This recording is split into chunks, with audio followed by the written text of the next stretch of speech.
nós entramos aqui no nosso sexto passo, né? Das igrejas da Ásia. Essa é uma das poucas igrejas em que Jesus vai tecer para ela somente elogios. Só ela e Esmirna, que Jesus não acha defeitos, não acha nada de errado e que atribui a ela coisas excelentes. Para nós identificarmos aqui esse texto bíblico, em primeiro lugar, nós temos que conhecer o que é Filadélfia, como era essa cidade na época. Porque Jesus, ele tinha um costume muito legal, eu acho isso fantástico. Jesus, ele falava uma língua onde todas as pessoas entendiam. Às vezes a gente vê algum pregador pregando que a gente não entende o que ele prega. Ele fala numa linguagem tão catedrática que eu não tenho vergonha de dizer para vocês que às vezes até eu não entendo, mesmo que eu estudo bastante. Tem algumas coisas que eu ouço que quase que eu penso que é línguas estranhas, né? Que é uma linguagem que é para uma outra hora, para um outro momento, para uma outra ocasião. Quando o assunto é igreja, o moço de 8, de 7, de 5, de 10 anos, o jovem de 18, o adulto de 40, de 50 e o ancião de 90 tem que entender. Tem que ser uma linguagem simples, tem que ser uma linguagem onde as pessoas compreendam o que está sendo pregado.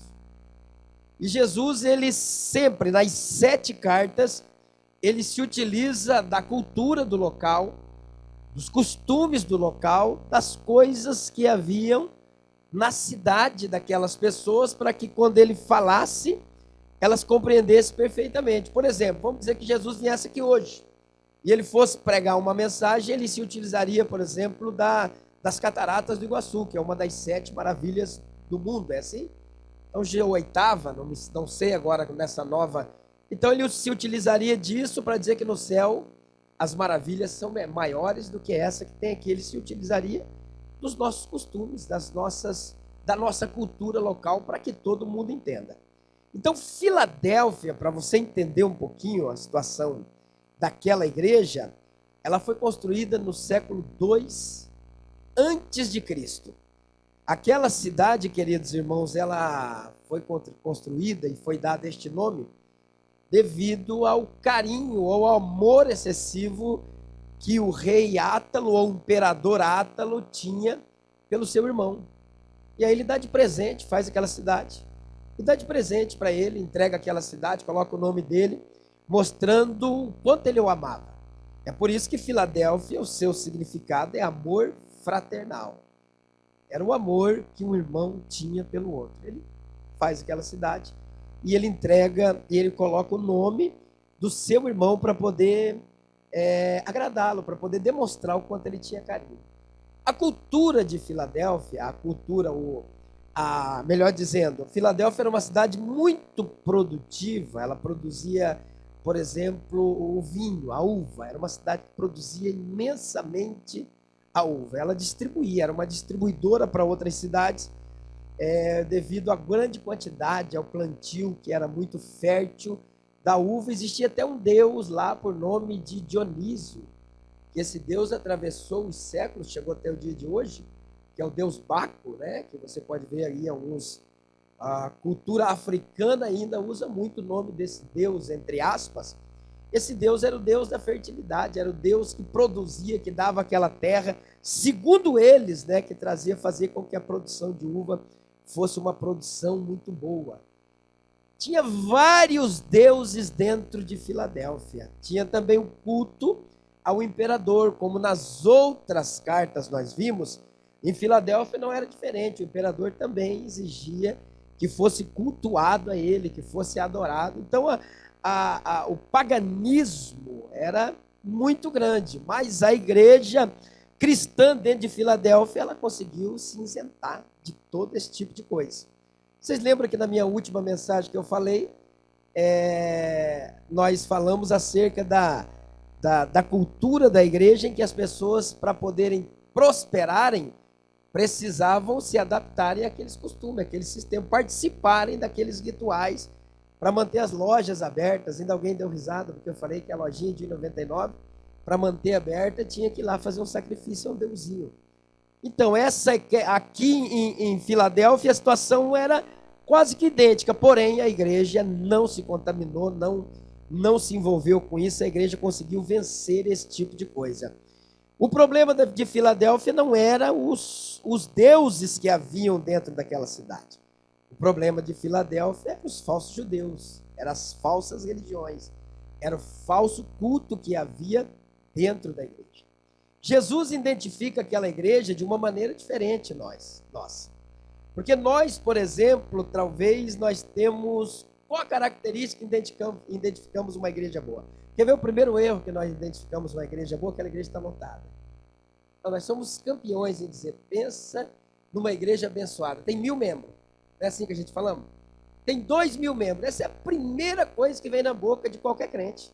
Você quer ver como que um culto foi bom? O culto estava maravilhoso hoje. O que foi? Deus batizou com o Espírito Santo, Deus salvou, Deus libertou. Não, a igreja estava lotada. Olha a definição de igreja boa para nós. Vê como nós estamos além daquilo que é o verdadeiro. Igreja boa, aquela que é muita, que tem muita gente, que é muito rica, não é verdade? Para nós, igreja boa, aquela que funciona tudo certinho. Igreja boa, aquela que tem os melhores músicos, tem os melhores cantores, tem os melhores pregadores, os melhores pastores. Essa é a igreja boa para nós. Definição humana, mas não é a definição de Cristo. Cristo não define uma igreja boa por essas características. A igreja boa para Cristo é a que anda na sã doutrina. A igreja boa para Cristo é aquela que se relaciona com Ele diariamente. A igreja boa para Cristo não é aquela que tem quantidade, mas é aquela que tem qualidade. Se tiver quantidade e se tiver qualidade, melhor ainda. Mas Cristo não identifica uma igreja como nós identificamos. E nós, às vezes, até vamos na onda, né? É aquela igreja que é a igreja da moda. Vamos para lá porque é aquela igreja que está bombando. De que área que está bombando? Aquela igreja leva você a orar todos os dias? Aquela igreja leva você a ter uma vida de consagração? Aquela igreja joga sobre você a responsabilidade de você aprender a palavra de Deus nos cultos de ensino e nas escolas bíblicas dominicais? E se ela não faz isso, ela não é igreja boa. Não, ela é uma igreja, mas não é igreja boa. Porque nós temos a fraqueza de achar que igreja boa está na sua quantidade, está nas suas atividades, está sendo a igreja mais conhecida, mais rica. Só que Jesus, ele se utiliza de critérios totalmente diferentes do nosso. Sabe o que Jesus fala? Vocês têm pouca força aos olhos dos homens. Vocês são fraquinhos. Então o que o pessoal falava da igreja de Filadélfia, será? Essa igreja aí, não sei se é a igreja que vale a pena a gente congregar nela, não. Que é uma igreja muito fraquinha, tem pouca força, mas Jesus fala, mas vocês não negam o meu nome, vocês perseveram na sã doutrina. Então o problema é como identificar uma igreja boa. Quando você desejar identificar uma igreja boa, a primeira característica você vai ter que entender que é uma igreja que joga ou lança sobre você a responsabilidade de você se relacionar, de você se comprometer, de você ter uma vida com Deus e de você ter uma vida em santidade. Essa igreja é boa. Pode ter 5 crentes dentro dela, mas essa é uma igreja boa. Vamos ver agora os versículos, nós vamos trabalhar versículo por versículo para nós podermos entender um pouco aqui sobre a igreja de Filadélfia. O versículo de número 7, Jesus está dizendo, ao anjo da igreja de Filadélfia escreve, isto diz o que é santo, o que é verdadeiro, o que tem a chave de Davi, o que abre ninguém fecha e fecha ninguém abre. Interessante que Jesus começa o texto dizendo assim, isto, ao anjo da igreja de Filadélfia, isto diz o que é santo e o que é verdadeiro. Santo, sabe o que significa santidade? Significa que Jesus é genuíno, é autêntico. Aqui quem vai falar com o pastor da igreja de Filadélfia não é o pastor José Amorim, não é o pastor Isaías Cardoso, não é a pessoa que vocês consideram mais santa ou mais completa. Quem vai falar é aquele que é autêntico, aquele que é genuíno. Ele está dizendo, ele está se identificando com esse pastor, dizendo, quem está falando com você não é qualquer um. Quem está falando com você é aquele que fala e que cumpre. Ele vem e diz assim, aquele que é verdadeiro, é aquele que é fiel, é aquele que é confiável, é aquele que não mente, é aquele que não falha, é aquele que diz e cumpre, e o que eu falar vai ser um decreto. Então Jesus se apresenta como alguém que a sentença que ele decretar, está decretada e ponto final, não vai ser revogada. Porque nós podemos falar uma coisa agora e mudar daqui um pouco, pastor João. Nós podemos dizer algo agora e mudar de repente. Agora Jesus se apresenta dizendo, quem está falando com você é o autêntico, é o genuíno, é o fiel, é o confiável, aquele que não mente, aquele que não erra, é aquele que não vacila e é aquele que não falha. Então o que eu dizer é o que vai se cumprir. Então quando Jesus faz uma promessa para nós, queridos irmãos, você pode dormir descansado. Pode colocar a tua cabeça no travesseiro e aguardar. Porque Jesus não é homem que muda de ideia a todo instante. Jesus não é como nós, que às vezes somos meio... Um dia estamos assim, somos meio variantes, né? Um dia estamos bem, outro dia estamos mal. Jesus não. Jesus ele se apresenta dizendo que ele é o verdadeiro, que ele é o autêntico, que ele é o fiel, que o que ele falar, nós podemos confiar. Eu não sei quantas promessas, eu não sei quantas vezes Jesus falou com você. Mas eu sei que a Bíblia tem 32.000 promessas. Tem mais promessas do que versículo na Bíblia, para que nós possamos confiar, aguardar no Senhor e esperar para recebê-las. As promessas de Deus, queridos, elas não falham na nossa vida. Mas Jesus também, às vezes, nos exorta. Não tem só promessa, tem exortação. Jesus, às vezes, manda a gente mudar de situação, manda mudar de vida, manda mudar os rumos do caminho, manda mudar a forma de viver para que ele possa atuar em nossa vida. É o que ele fala para o pastor da igreja de Filadélfia. Olha o versículo de número 8, ele diz assim, melhor dizendo, o versículo de número 7, ele diz, eu sou o que tem a chave de Davi, o que abre e ninguém fecha, e fecha e ninguém abre. Chave de Davi, eu fui procurar entender esse texto, entender essa passagem, quando ele se declara, ele se apresenta dizendo que tem a chave de Davi. Eu achei Isaías 22:22, que diz assim, e porei a chave da casa de Davi sobre o seu ombro, e abrirá e ninguém fechará, e fechará e ninguém abrirá. Deus entregou ao Senhor Jesus a chave de Davi. Tendo a chave de Davi, significa que Jesus, como descendente real de Davi, é o único que controla o acesso ao reino de Deus. Então você não vai entrar no céu porque você é bonzinho, você não vai entrar no céu porque você faz muito boas obras, você não vai entrar no céu pelos teus méritos humanos, você vai entrar no céu porque Jesus vai te colocar lá dentro. Amém ou não amém? Ninguém tem a chave para entrar no céu. Eu não faço isso, então eu vou entrar no céu. Eu não faço aquilo, por isso eu vou entrar no céu. O céu não é para quem não faz ou deixa de fazer. O céu é para quem está em Cristo, em Jesus. E quando eu estou nele, eu me transformo numa nova criatura. É por isso que eu me preocupo às vezes, que eu vejo ainda no século 21, ainda eu vejo pessoas achando que vão entrar no céu pelas obras que elas realizam. Tem uma preocupação imensa com isso. Ainda vejo pessoas segurando, arraigado nas práticas humanas, nas tradições humanas, nos rituais humanos, esquecendo que quem tem a chave do reino do céu é somente Jesus. É só Ele que pode nos colocar na eternidade, é só Ele que pode nos direcionar até o reino da nossa salvação. Então, cuidado para você não deixar Jesus para segundo plano na sua vida, tá? Você se olhar no espelho e falar, não, eu sou bonzinho, eu sou isso, eu sou aquilo, eu sou aquele outro, é por isso que eu vou para o céu. Não, você só vai para o céu porque você está em Cristo e Cristo está em você. Pastor, então eu posso fazer um monte de coisa ruim, pastor, que eu vou para o céu igual? Não, porque quem está em Cristo não faz coisa ruim. Amém ou não amém?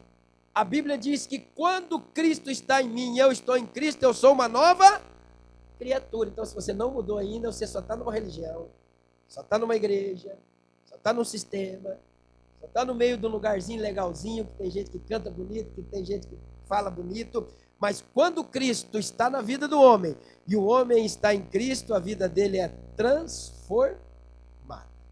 As velhas práticas são deixadas e nós se tornamos uma nova criatura. É por isso que ele diz: eu que tenho a chave de Davi, e o que ele abrir, ninguém pode fechar. É por isso que às vezes, eu disse uma vez, o bom evangelista José Carlos até me deu uma palavra, eu disse que no céu vai ter surpresas, né? Porque a gente vai chegar no céu e vai olhar assim, quando chegar lá, vai falar: eu não acredito. Você está aqui?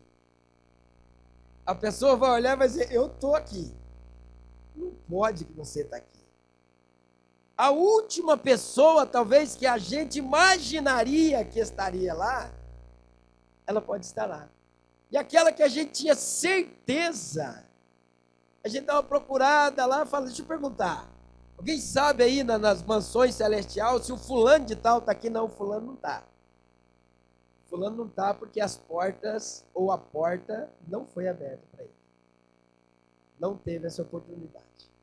Então fica claro, queridos irmãos, que se você deseja, se você quer herdar a salvação, você tem que entender que quem abre essa porta, quem tem essa chave é somente Jesus, porque ele tem todo o poder e toda a autoridade. Jesus é um Deus fantástico. Achei interessante no livro de João, que tem um texto bíblico que alguém questiona ele, né? Perguntando para ele: e esse aí que está com o senhor aí?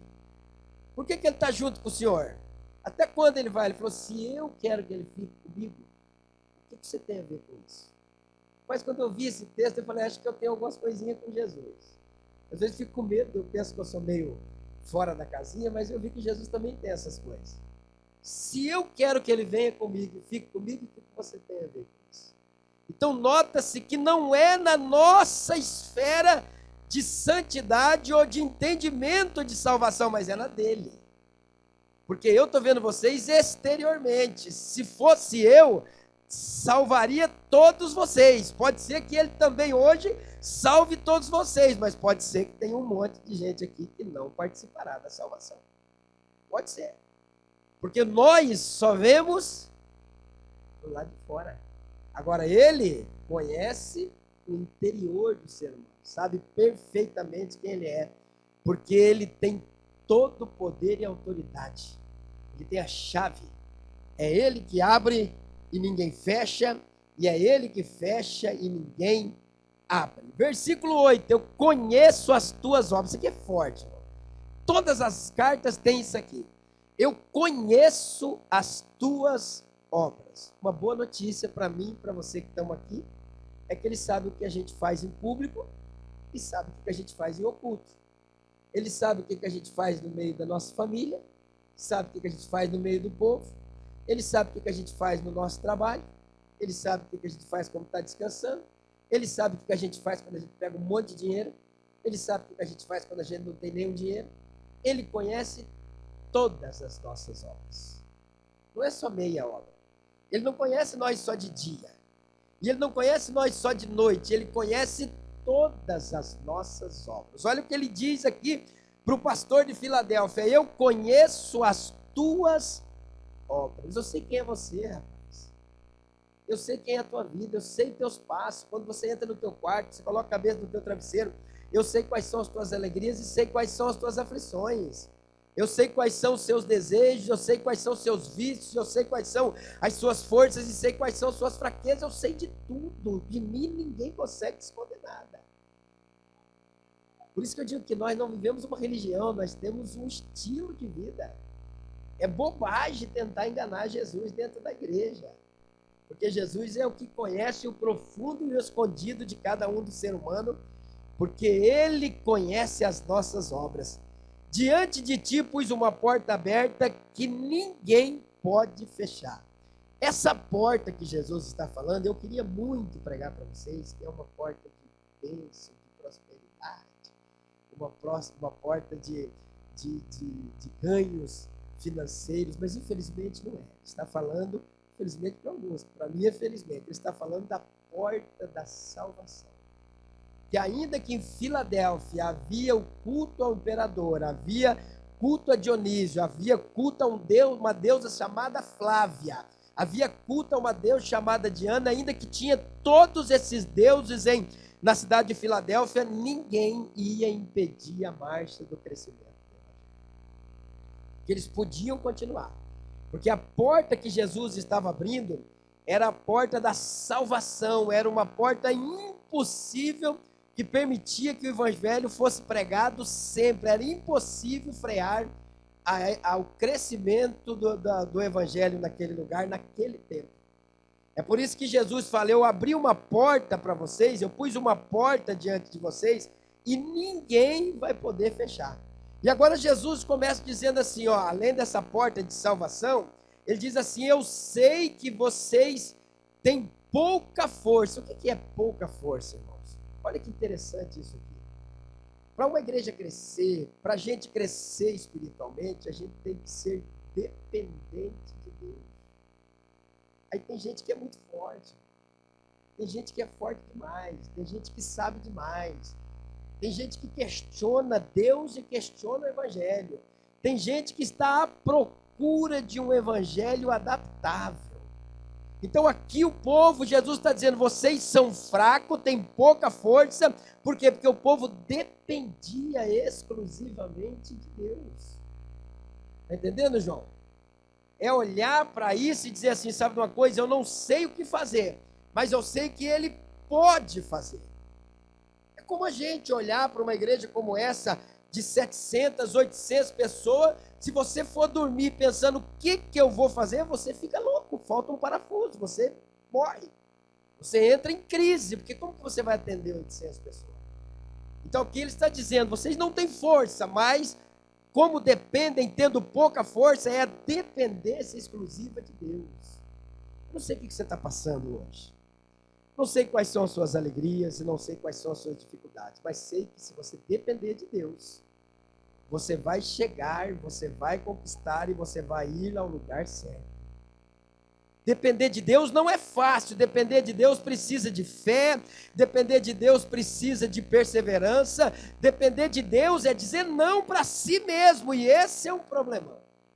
Esse é o problema, porque o nosso maior inimigo não é o diabo.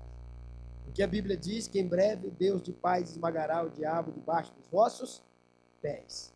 O pior inimigo do homem deita com o homem, levanta com o homem, anda com o homem, vai para o colégio com o homem, vai no trabalho com o homem, vai para as festas, vai para todo lugar. O pior inimigo do homem é a natureza humana. É o homem interior que nós temos. Esse é o pior inimigo. E ele quer mostrar para nós que nós não precisamos depender de Deus, que nós não precisamos confiar. A coisa complicou aqui, e agora? Vou esperar em Deus? Não, não dá para esperar em Deus, eu vou fazer por minha conta. E Deus está dizendo, ó, vocês têm pouca força, vocês têm dependência de mim. E ele continua dizendo, vocês têm pouca força, mas guardaste a minha palavra e não negaste o meu nome, guardaste a minha palavra, obediência. Guardar a palavra de Deus, do primeiro ponto que a gente ouve parece até fácil. E guardar a palavra de Deus, tem gente que se você for conversar com as pessoas, elas quase que sabem a Bíblia de cor, eu acho muito interessante. Quase que conhece toda a Bíblia. Agora, o difícil é a prática da palavra, né? Porque saber a gente sabe, mas e a prática? Quando Jesus fala guardar a minha palavra, ele está falando sobre obediência, sobre praticar aquilo que nós temos recebido. E eu já disse aqui dezenas de vezes, e não canso de repetir para vocês, que quem guarda a palavra de Deus, irmãos, quem pratica a palavra de Deus, chega no alvo certo. No meio do caminho tem dificuldades, tem lutas, porque a própria palavra diz que no mundo nós teremos aflições, mas é essa palavra também que diz assim, melhor é o fim das coisas do que o princípio delas. E eu aprendi com a palavra. Se você guardar a palavra, obedecer a palavra, é muito difícil a tua vida não ter sucesso. Por que os casamentos acabam? Por desobediência da palavra. Por que as famílias se destroem? Por desobediência da palavra.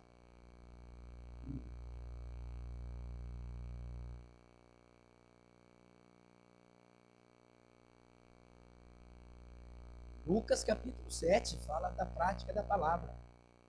Por que nós não prosperamos?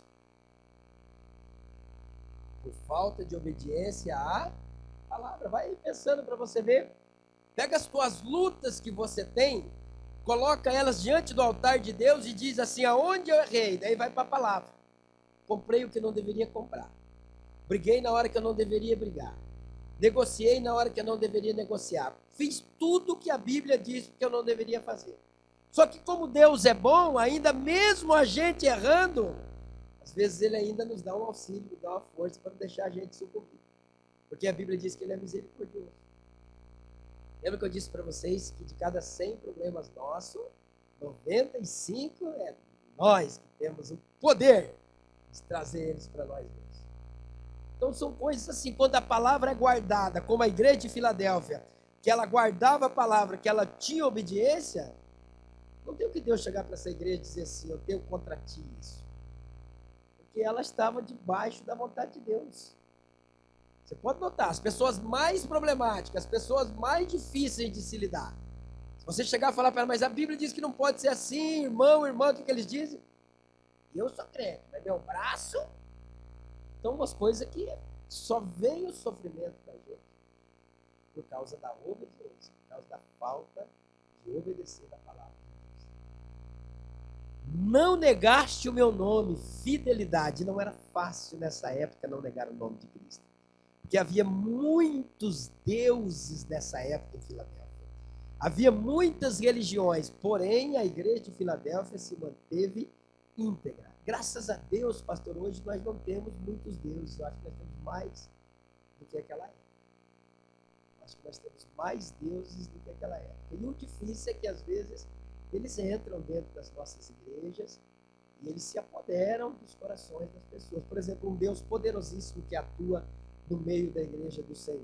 Mamon. É um Deus poderosíssimo que toma o lugar de Deus na vida de muitas pessoas. Elas são obcecadas pelo dinheiro. Elas trocam tudo e qualquer coisa por causa do dinheiro. Elas perdem família, fazem trambiques, fazem rolos, fazem coisas que Deus abomina por causa do dinheiro. Infidelidade. São infiéis, por quê? Porque o poder é a força que o dinheiro exerce na vida das pessoas. Quer ver outro Deus poderosíssimo que atua no nosso meio também, que a Bíblia... Só tem esses dois do Novo Testamento. A Bíblia diz que o Deus de vós, o Deus deles é o ventre.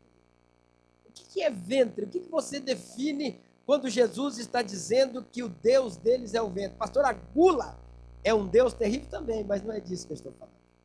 É de um desejo que nós temos, queridos irmãos, dentro de nós, incessantemente de prazer. Se chama hedonismo. Esse é um Deus terrível. É a busca incessante pelo prazer. Eu quero ter prazer o tempo todo. Eu só quero coisas que me causam alegria. Eu não quero saber de tristeza, não quero saber de luta, não quero saber de prova. Eu quero ser feliz 24 horas e pago o preço que precisar pagar, mas eu quero ter prazer o tempo todo. Quem tem prazer o tempo todo, queridos irmãos, vai crescer deficiente. Porque as lutas é que faz a gente crescer saudável. As nossas maiores conquistas vêm dos momentos de luta, vêm dos momentos de guerra da nossa vida, não vêm dos momentos de prazer. Só que nós temos um Deus operando, temos igrejas hoje que pregam e que oferecem esse Deus, o hedonismo, chamado Deus do prazer. É onde a gente busca incessantemente pelo prazer. No nosso meio tem muita. Olha, você já viu alguém dizer assim? Talvez não tenha aqui hoje, né? Mas já viu alguém dizer assim? Eu pensei que eu indo para a igreja, minha vida ia mudar. Já não viu falar assim? Eu pensei que se eu fosse para a igreja, eu não ia ter mais problema. Aí eu fui para a igreja, evangelista José Carlos, mas não adiantou nada, continuou o mesmo problema na minha vida. Eu fui para a igreja, pensei que eu ia ficar rico, parece criança mimada. Eu vou pensando que a igreja é minha mãe, não entendi nada. Rapaz, igreja não é lugar para você receber prazer. Igreja é lugar para você vir oferecer a Deus a sua gratidão pelo reino do céu, pela salvação da tua alma, porque vai lá no inferno para ver como vai ser lá. Vai lá para experimentar, porque Deus levou um camarada lá. Alguém lembra, não? Salmo, alguém lembra? 73. Asaf olhou e falou, sabe da coisa, estou cansado de ficar arrumando esses som, esses aparelhos, estou cansado de ficar cuidando da igreja, todo dia estou jejuando, todo dia estou em consagração, todo dia estou aqui me buscando a Deus, e o vizinho meu, o ímpio, está cada dia mais próspero, mais feliz, mais alegre, e eu cada vez mais para baixo. Sabe uma coisa? Eu vou largar a mão disso aí. Salmo 73. Bom é Deus para com Israel, e os meus pés quase que se resvalaram, pouco faltou para que desviasse os meus passos. Pois eu tinha inveja dos soberbos, havia prosperidade dos ímpios. Estava olhando para o lado de fora. Ó, aí Deus chega no versículo de número 16 e começa a mostrar para ele algumas coisas na vida do ímpio. E dentre elas, a partir do verso de número 14, Deus fala assim: você vai agora, você já deitou na cama que o ímpio deitou, agora você vai deitar na sepultura dele. Asaf deu uma visitadinha no inferno, queridos. Pergunta como é que ele voltou.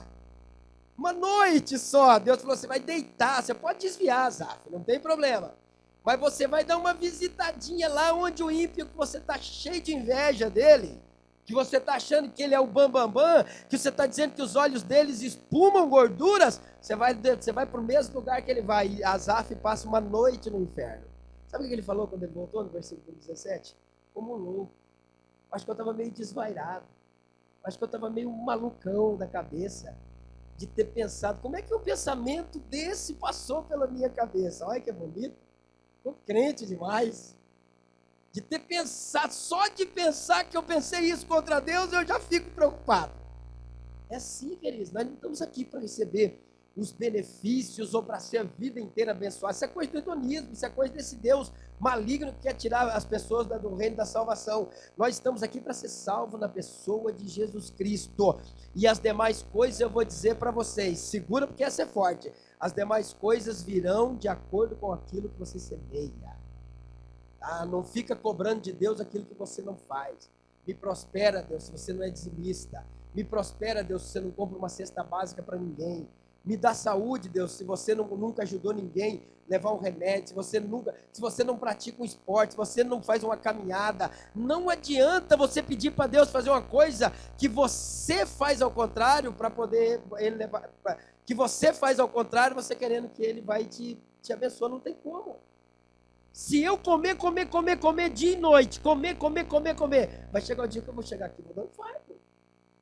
Preciso me cuidar, preciso dar uma caminhada, eu preciso regular a quantidade que eu como, eu preciso me cuidar, eu preciso ter uma vida saudável, preciso procurar um médico de vez em quando. Não, vem as doenças, não, eu só acredito em Deus, então Deus tem que me curar. Mas por que você não se cuidou antes? Porque Deus também está falando, que não é para comer muito, está falando ou não está? Amém ou não amém? Cuida com o que você come, Deus está falando, teu corpo é o templo do Espírito Santo. Não deixa ele de qualquer jeito, dá uma cuidada dele, ele precisa ser cuidado. Só que daí não, a gente faz as práticas erradas e aí a gente joga a fatura para Deus. Se vira. Se vira. Então não é assim.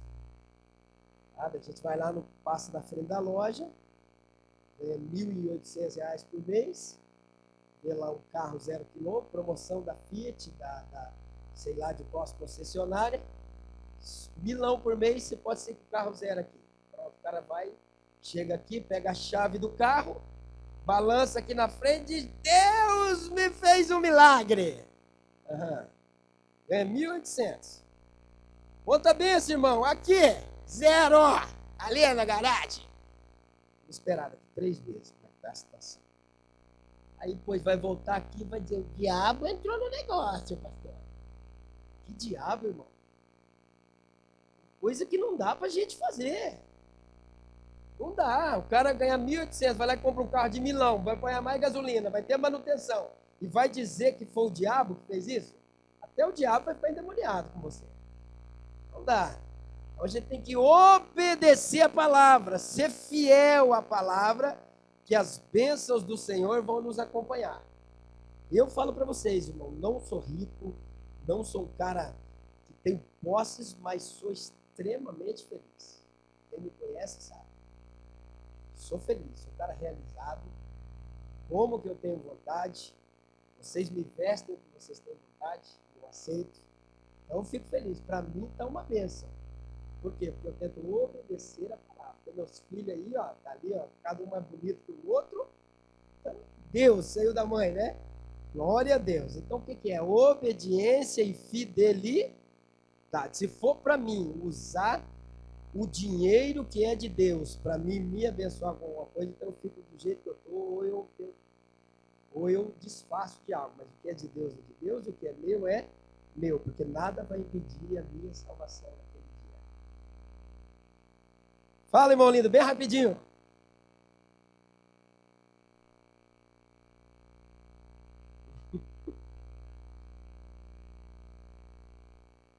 Rapaz, dá vontade de aplaudir, gente. Dá vontade de aplaudir. Olha, é coisa tem como arroz. Você viu um negócio desse? Dá vontade até de parar de pregar, né? Eu como arroz com feijão, mas não como dízimo. Porque quem come a semente, irmão, não prospera mesmo. Versículo de número 9, gente. Vamos lá, que o negócio ferveu. Ainda bem que o chefe hoje não está aqui, né? Versículo de número 9. A palavra de Deus diz assim: e aos da sinagoga de Satanás, aos que se dizem judeus e não são, mas mentem, farei que venham e adorem prostrado a teus pés e saibam que eu te amo. Sinagoga de Satanás. Vamos lá, sinagoga todo mundo sabe o que é? Sinagoga é um lugar onde as pessoas se reuniam para fazer as suas adorações, seus deuses, seus estudos que eles faziam dentro da sinagoga. Então, sinagoga de Satanás é lugar de falsos ensinos. Lugar onde os ensinos são falsificados. Venha como você está e permaneça como você está. Tem até hoje. Porque Jesus quer só o seu coração e o seu dízimo. Pode ficar tranquilo, pode continuar adulterando, pode ter 3 mulheres, pode ter 2 maridos, pode ficar roubando, pode ficar enganando, fica tranquilo. Aqui pode tudo, meu amigo. Aqui é o lugar da bênção. Sinagoga de Satanás, lugar de falsos ensinos. E como tem gente que gosta dessas coisas? Porque ali o sentimento de culpa é afogado, né? O sentimento de culpa fica afogado e a pessoa se sente bem. Falsos ensinos, o quanto de ensino que a gente ouve aí, irmãos, que é coisa que nos assusta. Meu menino, Daniel, tá ali atrás. Daniel foi trouxeram um pregador, não vou falar o nome, não vou falar quem é, não vou falar por questão de ética, trouxeram um pregador de uma cidade, que ele só faltou dizer assim, ó, pode ficar do jeito que vocês quiserem, contanto que vocês falem que vocês são de Jesus, está tudo certo. Ele voltou para casa escandalizado. Me contou tanta coisa que eu falei, ainda bem que ele tem estrutura, e se pega um cabecinha desse tamanhozinho assim, e fala, eu quero essa igreja, eu quero esse pastor aí, essa é a igreja que eu quero. Tanto é que nessa palestra, o nosso líder de jovem não aguentou a pressão e entrou no debate com o pregador. Essa que coisa terrível que deve ter sido. Entrou no debate por causa de uma palavra falsificada, é o que mais tem no nosso meio, gente. Falsos ensinos errados, ensinos humanizantes, humanizados, ensino que coloca o homem como centro de tudo. Você tem que ser feliz, você tem que ser feliz, você tem que estar bem, você tem que estar 100%, você é o próprio Deus seu, coloca o homem como o centro de todas as coisas. Está cheio no nosso meio, e as pessoas às vezes vão de carrada atrás desse tipo de pregação. Falsos ensinos, queridos irmãos, colocam julgos nas costas das pessoas que eles não carregam e que querem que os outros carreguem. Falsos judeus, gente. O que é falso judeus? São os falsos crentes. Esses falsos ensinos e falsos crentes, existem igrejas que eu acho muito interessante. Muito interessante. Dizem igrejas que elas se declaram, elas falam com autoridade que a única igreja que vai para o céu é a deles. Vocês já viram isso?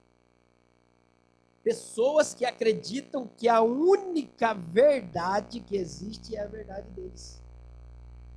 Se você não vir para a nossa igreja, você não vai ser salvo. Porque a única igreja que pode ser salvo é a nossa. Quando você ouvir isso, vai aí uma notícia para você: o teu pastor está identificado uma seita. Isso é uma seita. Quando as pessoas se declaram ser os únicos ou ser a única instituição que vai para o céu. Lembra que eu disse uma vez aqui no culto de ceia sobre as verdades? Que não existe entre nós uma verdade plena? Porque, por exemplo, eu pego um jovem de 18 anos, ele tem uma verdade. Ele tem uma verdade, a verdade dele é essa, eu sei que tem que ser assim, tem que ser aquilo lá. Eu pego uma pessoa adulta de 40 anos, ela tem uma verdade. Eu pego uma de 80. Pego alguém que começou lá atrás da igreja, lá no comecinho, ela tem uma verdade. Ela olha para alguém, para algum jovem, alguma coisa, ela diz, esse aí não vai ser salvo. Esse não tem condição de ser salvo. Por quê? Porque essas são verdades relativas e as pessoas não conseguem entender que verdade plena só Jesus tem. A única verdade plena do ser humano é só Jesus. E ele fala na palavra dele, que ele é o caminho e a verdade. Você só vai achar na Bíblia 3 coisas que se identificam como verdade plena. A primeira é Jesus, ele diz que eu sou a verdade plena. A segunda é a palavra, porque a minha palavra é a verdade. E a terceira é o amor. Primeiro de João, que o amor é a verdade. O resto é tudo relativo, é tudo da tua cabecinha, é tudo da minha. Tudo pode mudar, daqui a pouquinho nós mudamos. Porque não existe uma verdade plena. Então essas igrejas de Satanás, o que eles fazem? Não existe no sentido humano, porque no sentido de Cristo a verdade é plena. Agora essas igrejas, elas se declaram as únicas que têm condições de levar o ser humano para o céu. Nós sabemos disso, né, pastor João? Pastor João sabe bem disso aí. Versículo de número 10. Olha que o versículo de número 10, porque o horário já está indo embora. A Bíblia diz assim: visto que guardastes a palavra da minha perseverança, também eu te guardarei na hora da tribulação que há de vir sobre todo o mundo, para provar os que habitam sobre a terra. Perseverança. Se não for um dos maiores, o maior problema, ele é um dos maiores. Porque o que falta nas pessoas é o quê? Perseverança. As pessoas vêm, se alegram com a gente, aceitam a Cristo, se batizam nas águas, participam do corpo e do sangue de Cristo, estão aqui junto conosco, são batizados com o Espírito Santo, falam em línguas, rodopiam aqui na frente do púlpito, mas quando as lutas vêm, as dificuldades vêm, as afrontas vêm, de cada 10, 7 resolvem desanimar. As lutas é demais. As provas são muitas. E lá fora, para quem aí não tem, não tem prova lá. Lá é só glória. Eu fiquei crente com 24 anos e as minhas lutas lá na época que eu era crente eram pior do que as que eu estou agora. Eu não consigo entender essa visão. Perseverança, queridos, é a qualidade daquele que persiste, que tem constância nas suas ações e que não desiste diante de dificuldade nenhuma. Porque o que nós estamos esperando não é uma coisa perecível, nós estamos esperando uma eternidade. Então, se desanimar, se desistir por causa da luta, nos desse a eternidade, tudo bem, mas nós vamos perder a eternidade. E daí? O que faremos, né? Nós, queridos irmãos, quando deixamos de perseverar, a gente literalmente estamos correndo o risco de perder a nossa salvação. E Jesus fala para aqueles que perseverar que vai vir um tempo de provações. Olha o que Jesus disse aqui, quando ele fala no versículo 10, ele está dizendo assim, vai vir muita tribulação. Vocês vão ser caçados, podem ser mortos pelo amor do evangelho. Porque se vocês não cultuarem o imperador, se vocês não cultuarem esses falsos deuses, alguns de vocês vão perder a vida. Porém, Jesus está dizendo assim, mas como eu amo vocês, como a igreja de Filadélfia é uma igreja perfeita, eu vou livrar vocês na hora da tribulação. Vou falar um negócio forte aqui, amém? Sabe por que às vezes a gente não é livrado na hora das tribulações? É porque nós deixamos de ser fiéis em algumas coisas. Porque se nós agradarmos o coração de Deus, esse texto não pode estar errado. O texto está deixando claro aqui, Deus está dizendo assim, ó, eu vou livrar vocês da tribulação que há de vir sobre todo mundo. Quantas pessoas não morreram naquela época? Quantas pessoas não foram jogadas nas arenas? Quantas pessoas não perderam a vida, as famílias, por amor a Cristo? Mas Filadélfia, Deus disse, vocês não, vocês eu vou livrar. Por quê? Por causa da fidelidade. por causa do relacionamento, por causa da intimidade com Deus. Sabe o que a Bíblia diz? O evangelista Carlos foi um negócio interessante. A Bíblia diz que João foi jogado, a Bíblia não, a história diz que João foi jogado numa panela de azeite quente, é isso? A história nos revela isso e quem escreveu tem muito respaldo. E do jeito que ele foi jogado, ele foi tirado. Não aconteceu nada. Mas aí tá, já seria uma coisa estranha. Para pensar, uma panela de azeite quente, já como é que seria a situação? Segundo, ele foi jogado numa ilha chamada Patmos, onde existia bestas, feras, para ser alimento de animais. Mas ninguém conseguiu matar João. Nada conseguiu destruir a vida de João. Por quê? Porque a Bíblia diz que João era o profeta do amor. Daí a diferença. Daí a característica do homem que Deus se agrada, de uma mulher que Deus se agrada.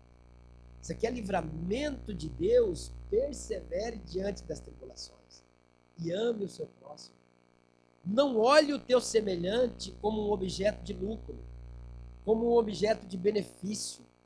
Não, olhe para o teu semelhante como alguém a ser amado, como alguém que precisa de uma palavra, de um abraço, de um consolo, como alguém que precisa de você. Não, assim, tem gente que tem uma facilidade para encostar em quem tem. Parece um imã. Aí tem o clube do Zequinha, tem o clube do Toinho, tem o clube do Bolinha, tem o clube do Manuelzinho, porque é tudo separado, tudo de acordo com as condições, vamos dizer assim, que cada um tem. Gente, nós somos em Cristo um só. Nós somos um só. Então nós temos que se dar bem com todo mundo. Nós temos que chegar perto de todo mundo. E Jesus falou um negócio que eu acho muito legal. Ele disse assim: se vocês abençoarem os que podem te abençoar, que galardão vocês terão? Olha que negócio legal isso aí. Não adianta. Porque é o seguinte, eu chamo o Zé Carlos para comer na minha casa, porque eu sei que depois ele vai fazer uma costela daquela de primeira na casa dele. É verdade ou não é? Que galardão eu terei? Está escrito na Bíblia, porque tem umas páginas da Bíblia que está escrito desse jeito. Se eu faço uma coisa já pensando, ou se não, se eu chego e faço algo com alguém, que galardão eu vou ter? Pastor, eu queria muito receber os livramentos de Deus. Ame teu próximo, persevere, não desanime.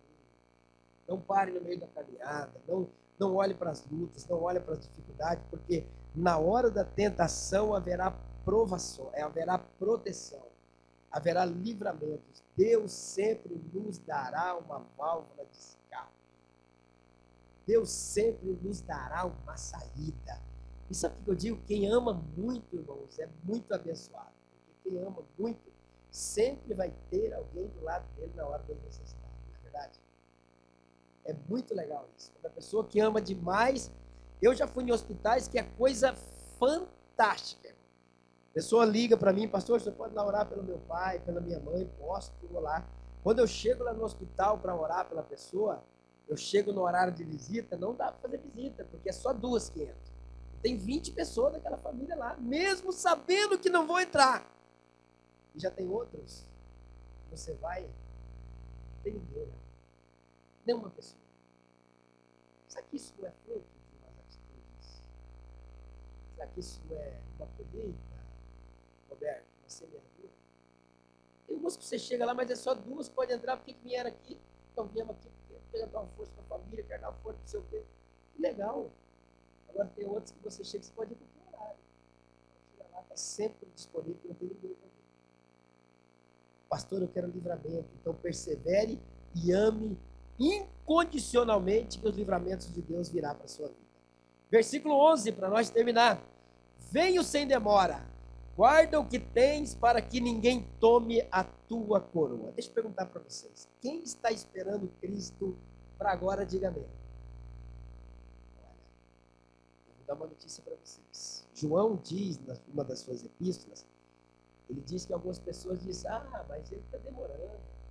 Já era para ter vindo, há tanto tempo que nós ouvimos falar que esse Jesus vem e até hoje ele não veio.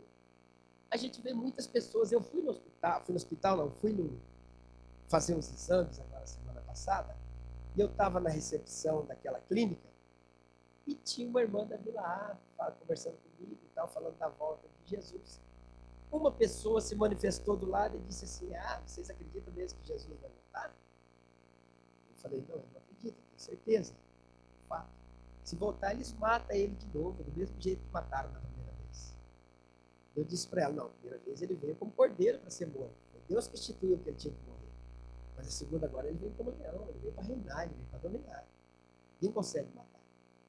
Aí eu estava pensando no negócio, falando com a irmã lá, dizendo: se todo mundo acha isso, se todo mundo pensa que Jesus está demorando, quer dizer que ele está mais perto do que qualquer um de nós imaginamos. Pode ser que ainda hoje, antes de eu terminar essa palavra, Jesus Cristo pode arrebatar a sua igreja. Pode ser. Alguém me diz quais são os sinais que precisa para a volta de Cristo? Nenhum. O arrebatamento é iminente. Os sinais existem para a segunda vinda. E por incrível que pareça, até os sinais da segunda vinda já se cumpriram todos. E a segunda vinda acontecerá 7 anos depois do arrebatamento. Então quer dizer que eu acho que nós estamos de hora extra. Eu acho que pode ser que hoje, no final de algum culto, de algum lugar do planeta Terra, alguém pode aceitar Jesus e cumprir o que diz o livro de Apocalipse. Por que o senhor não voltou ainda? Até cumprir os números dos nossos conselhos. Pode ser que alguém levante a mão agora, lá na China, um culto de madrugada. Alguém venha e diga assim: eu quero Jesus como Salvador, e aquela seja a última alma, e Deus arrebate a sua igreja naquele instante. Pode ser a qualquer momento, pode ser agora. O que impede a igreja de ser arrebatada é que Deus disse que ele tinha um número deles que chegariam até ele. Então pode ser qualquer momento, queridos irmãos. Pode ser que esse número se complete agora, antes de terminar esse culto. Então a brevidade da vinda de Cristo. Estamos no último tempo da igreja. As profecias são claras, que não existe tempo mais. Paulo diz assim que nós não devemos perder essa bendita esperança. Agora segura essa aqui, que essa aqui é forte. O duro é que tem gente que está preocupado com o arrebatamento. Mas não preocupado porque o arrebatamento é que está muito bom aqui, pastor. Está legal demais aqui. Está show de bola aqui. Esse aqui é o meu medo. É que tem gente que, se ele quiser segurar mais 10 anos aí, tá bom aqui o negócio. Deixa eu falar para você, que está me ouvindo pela internet, para você que está aqui. Para tirar essa coisa do coração, porque a Bíblia diz que as coisas que o olho não viu, que o ouvido do homem não ouviu, e que não desciam ao coração do homem, são as coisas que Deus tem preparado para aqueles que amam. Então, tudo que você pode pensar que é o mais excelente e belo que existe aqui, será 1 milhão de vezes mais lá no céu. A Bíblia diz para nós dizermos: Maranata, ora vem, Senhor Jesus. Vamos pedir que a volta dele seja urgente, que seja hoje, que seja ainda neste dia, para que nós possamos viver uma eternidade do lado dele, para que nós possamos viver junto com ele eternamente. Versículo de número 12: a quem vencer, eu farei uma coluna no templo do meu Deus, de onde jamais sairá. Escreverei sobre ele o nome do meu Deus, o nome da cidade do meu Deus, a nova Jerusalém que desce do céu, da parte do meu Deus, e também o meu novo nome. Aqui já é os presentes, né? Aqui o Jesus já está falando uma recompensa para a igreja de Filadélfia, para quem vencer, para quem perseverar, para quem chegar até o final. Ele diz que, em primeiro lugar, ele fará uma coluna. O que é uma coluna? Vocês estão vendo um monte de coluna aí? Olha que interessante. Uma coluna, a primeira visão, é que é um elemento, um negócio destinado a receber grandes cargas, né? Receber cargas verticais que segura e que mantém aquilo ali firme. E uma coluna também é um adorno. Elas foram pintadas, o Cláudio pintou ela aí, ela embeleza o ambiente. Deus disse que quem vencer, Deus faria uma coluna. Aqui você precisa saber da história de Filadélfia, senão fica esquisito. Não, então quer dizer que Deus vai colocar lá no céu, vou receber grandes cargas verticais, e eu vou ser alguma coisa que embeleze o céu, que você vai embelezar o céu, é fato. Mas é porque Filadélfia sofria constantemente com terremoto. No ano 17 depois de Cristo, ela foi destruída totalmente por causa do terremoto. E daí mudou-se o nome de Filadélfia. O nome de Filadélfia passou a ser Nova Cesareia. Depois de Nova Cesareia, eles mudaram o nome de Filadélfia novamente para Flávia, ou Flaviano. Por quê? Por causa dos constantes terremotos. Então, quando Deus fala assim, eu vou fazer de vocês uma coluna, Deus está dizendo que lá não haverá coisa que vai destruir vocês. Lá os terremotos não vão destruir a vida de vocês. Lá vocês não vão perder as casas, os patrimônios, os bens que vocês têm, porque lá vocês serão como colunas, vocês vão suportar qualquer tipo de coisa que vier. Para nós hoje aqui parece estranho, mas para aquele povo, quando Deus fala terremoto nenhum vai conseguir desestabilizar vocês. Lá a estabilidade de vocês vai ser eterna, vai ser permanente. E aí Deus fala acerca dos nomes da cidade que muda. Ele fala dizendo assim, lá eu vou escrever um novo nome, vou escrever nessas colunas que são vocês o nome do meu Deus. O que é escrever o nome de Deus numa coluna? Conta-se a história que grandes homens, quando eles queriam agradar esses homens, quando eles queriam honrar, eles escreviam o nome desses homens em colunas. Alguns tinham seus nomes escritos com letras de ouro, colocavam o nome deles lá. E Deus está dizendo assim, eu vou escrever o meu novo nome em vocês. Deus está dizendo que Deus estará plenamente em nós. Já parou para imaginar isso? Plenamente. Deus vai declarar, queridos irmãos, através do nome dele, Deus vai declarar o quanto ele nos ama. E se nós trazermos para cá, para o nosso tempo agora, a gente pode usar isso como testemunho. Você quer ver um negócio bem interessante? Quantas pessoas que você já ouviu passar que você diz assim, vai um homem de Deus. Forte ou não é? Está gravado o nome de Deus na vida desse homem ou não está? Vai uma mulher de Deus ali. Está gravado o nome de Deus? Por isso que a gente precisa mudar as nossas atitudes. Porque às vezes tem pessoas que ninguém sabe nem quem nós somos. Agora tem outras, vai ali uma mulher de Deus, vai ali um homem de Deus, vai ali um jovem de Deus, vai ali um ancião de Deus, por causa das nossas atitudes, das nossas obras, das nossas ações. E vou gravar também o nome da cidade do meu Deus. Queridos, aqui eu coloquei assim, que é o desapego material. É o momento em que nós desejamos estar plenamente no céu. Sabe qual é o nome da cidade do nosso Deus? Não é Jerusalém? O nosso desejo hoje, queridos irmãos, era estar no céu. E por que tem tanta gente que não quer o céu? Você sabia que nós não precisávamos vir todo dia e ficar pregando esse monte de coisa? Nós tínhamos que pregar céu, inferno, salvação, e acabou, era isso, ponto final.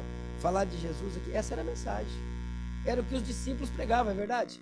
É nós que estamos aqui, 7 pontos que vai mudar a tua vida, 6 pontos para a tua vida emocional tomar um novo rumo, 5 pontos aí a gente vai pesquisando, o Espírito Santo vai dando e a gente vai trazendo, mas o que nós precisamos é de Jesus. Salvação, céu e inferno, o resto é balela. E às vezes a gente, no ímpeto ou no âmago de querer trazer uma coisa nova, fazemos vocês ser mais naturais e carnais do que já somos. Quantos que anseiam pela cidade do nosso Deus? O povo de Israel morria por Jerusalém. Morria. Jerusalém para eles era a cidade do Deus deles. Era o alvo, era a luta, era o desejo de cada um deles. Tem gente que não está nem aí para o céu, né, irmãos? Está esperando para... E termina ele dizendo assim, o meu novo nome. E aqui fala de relacionamento, quando Deus vai escrever o novo nome dele em nós. É um relacionamento profundo entre o homem e Deus, entre nós e o Espírito Santo. E o versículo de número 13, como todas as cartas termina, diz, quem tem ouvidos, ouça o que o Espírito diz às igrejas. Discernimento espiritual, nós já falamos da outra vez. Tem gente que tem ouvido, quer dizer, tem gente que tem orelha, mas não tem ouvido. O que tem mais valioso para nós do que a eternidade? O que tem mais valioso para nós do que a salvação? Então que você persevere, que você guarde a palavra de Deus, que você confie nele, que você dependa dele, que você seja fiel, que você procure lugares que tragam ensinamentos genuínos, que você destrua o seu eu, o seu egocentrismo, essa egolatria que a gente tem às vezes de achar que a gente sabe tudo, que tem que ser tudo do jeito que a gente quer, e que a gente vem esperar plenamente no Senhor. Que você pregue o evangelho nessa porta que está aberta, irmãos. O que estamos fazendo? Estamos indo para o culto, estamos enchendo a barriga espiritualmente, estamos ficando obesos espirituais e não estamos lançando isso para fora. Você sabe que nós temos aqui na nossa igreja quase 800 pessoas. Cadê elas? Vocês não precisam ver isso, mas cadê elas? Estão saciadas. Não sentem prazer por esse tipo de coisa. Não sentem assim desejo pelas coisas espirituais. Vivem um ritual. Como o pastor pregou domingo passado, terça-feira. Ele falou, a cada 15 dias batendo a carteirinha lá, está tudo certo. Será que estaremos na eternidade desse jeito? Participaremos do arrebatamento desse jeito? Quer ver o que a Bíblia diz? Que alguém bate na porta e diz assim, Senhor, na tua presença, abre-nos a porta. Acho que é Marcos 10, né? Abre-nos a porta. E ele diz, eu não vos conheço. Não, Senhor, mas nós comimos e bebimos na tua presença. Como assim? Comimos e bebimos na tua presença. Abre-nos a porta. Não, eu não vos conheço. Vós que praticais a iniquidade. Sabe quem é esse povo? Segura para não cair da cadeira. Da igreja. Alguns da igreja participavam da ceia. Comemos e bebemos na tua presença, participantes da ceia do Senhor. Que nós venhamos a tomar muito cuidado. Que nós venhamos a ser a igreja de Filadélfia. Que nós venhamos a ter um ensino genuíno, verdadeiro. Que nós venhamos a perseverar, a guardar a palavra do Senhor, porque nas horas das adversidades, com certeza, o Senhor nos dará o livramento. Amém? Quero fazer uma oração por você. Logo mais nós vamos estar recolhendo os dízimos e oferta. Eu quero pedir que você se coloque em pé agora.